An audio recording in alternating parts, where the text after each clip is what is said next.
Hello everyone, once again it's time for me to summarize what is in the Economist. Sorry that I'm a couple weeks behind, gotten very busy at work and everything like that. As always, this is divided into three parts, think tank, security issues, and tantalizing tangibles. That last one is where we talk about some interesting stuff. This is a list, the link will be in the description. I have almost 170 think tanks, NGOs, and nonprofits and other things, research groups that have been mentioned in The Economist as I've subscribed to it this past year. Pretty much anything you can think of is going to be in here. And now we're going to move on to security issues. So Parler is back. I don't know how many of you are familiar with the social media platform Parler. It's an app, obviously mobile, and it's for people who are to the right of me. And yes, there are people, conservative though I am, that are to the right of me, and believe it or not, never used Parler. Also never used Gab. I'm just not very much online. Either way, it was one of the central platforms used to organize the January 6 riots, which, believe it or not, were actually a huge national security breach. I mean, the peaceful transition of power in this country, it came a lot closer to being stopped than it ever has been. Now, people have likened it to the Civil War and whatnot. That's a bit hyperbole.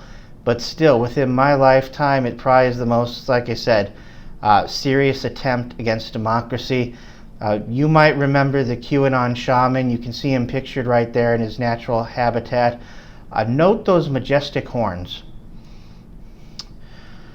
The secret police. This is actually relevant for a couple of reasons. I will make it a point to read this book sometime this year. As I said, I've been very busy at work, and that's kind of stopped a lot of my reading. So, The Secret Police, this book is about the sort of social credit system and self-reporting that goes on within China itself. And that's actually a pretty big deal. And this is going on in the United States. We found the illicit Chinese police stations set up here. We've also found labs. The labor market creates upward racial mobility. Of course, we saw in 2020 with the BLM stuff and all that, racial tensions, of course, can be a security issue. We saw, of course, all throughout the 50s, 60s, and 70s, covert movements by communist governments to appeal to minorities, of course, to rise up. And hey, let's admit it, we'd have the same playbook, when the United States does interference abroad and all that.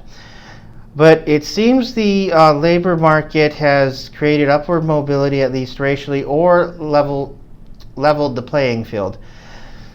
This is for a couple of reasons. One is that the marginalized groups were less affected by the layoffs and firings and loss of jobs that came from COVID. And that actually makes a lot of sense to me. I mean, how many corporations just have a bunch of stuffed shirts around that aren't really doing that much? You can get rid of those guys, but certain basic labor positions and whatnot, you just can't get rid of. Also, there was a tighter penalty, and the piece kind of hints at the fact that racism is almost a luxury, if you will. You can only really employ it when you're not in dire need of something.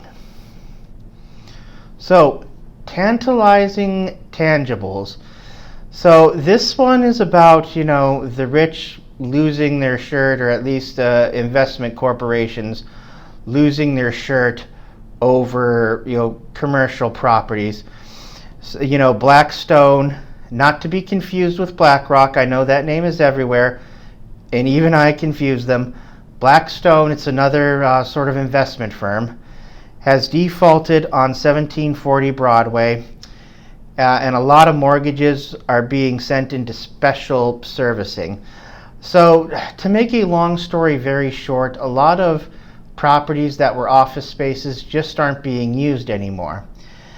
And special servicing, that probably means somehow these companies aren't going to have to suffer, say, the penalties that an individual homeowner would suffer.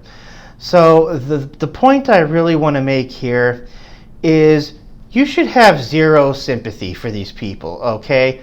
You know, they lost their shirt on these deals, and all that really means is they're going to have to take less vacations on a private jet to go to exotic locales so they can abuse children.